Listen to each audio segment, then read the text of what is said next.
Tu n'arrives pas à dormir? Tu veux que je te raconte une histoire? Attends. Que dirais-tu d'un petit conte coréen, le mystère de Jeju?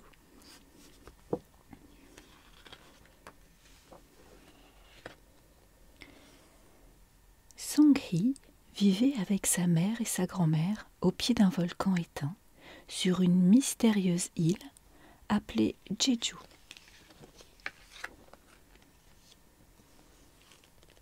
Les habitants racontaient que l'île était hantée par des statues de pierre volcaniques recrachées par le volcan. On disait qu'elle prenait vie la nuit tombée en poussant des cris rauques, rien que pour effrayer les humains. Oh, est-ce que c'est bien une histoire pour s'endormir? Malgré ses humeurs, Song-hee aimait jouer et courir dans la forêt avec Cool-Cool, son cochon apprivoisé.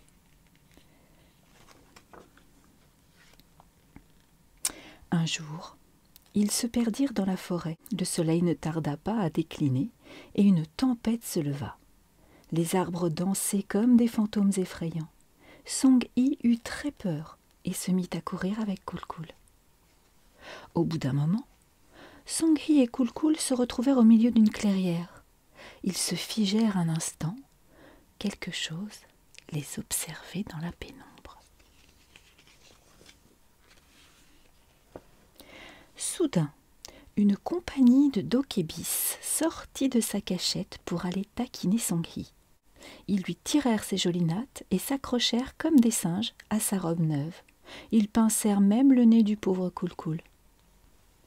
C'est alors que surgit du fond des bois une énorme silhouette. Elle leva les bras en poussant un cri abominable qui fit fuir tous les dokébis.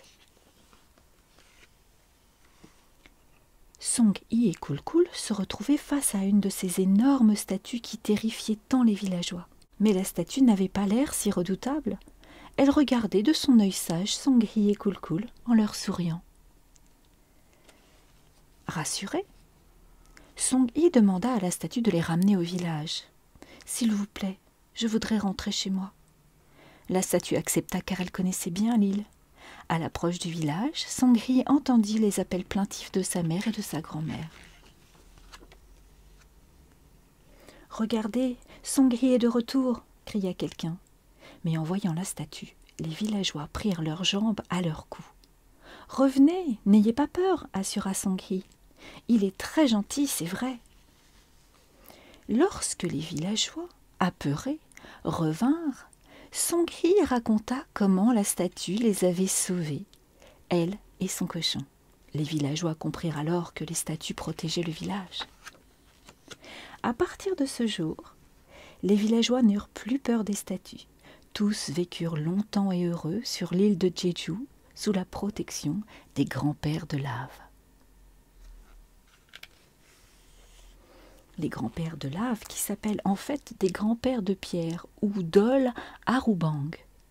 Ils sont placés par paires près des entrées pour protéger les hommes des mauvais esprits.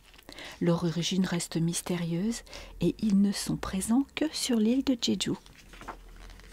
Les dokébis, eux, sont très populaires dans les contes coréens. Ce sont des êtres fantastiques qui aident ou jouent des tours grâce à leur bâton magique.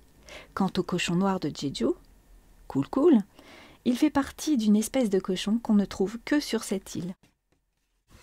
J'espère que cette petite histoire t'a plu et qu'elle t'aura permis de trouver le sommeil. En tout cas, je te souhaite de bien dormir. Ferme tes jolis yeux. Respire profondément et pars faire un petit voyage du côté de Jeju. Bonne nuit.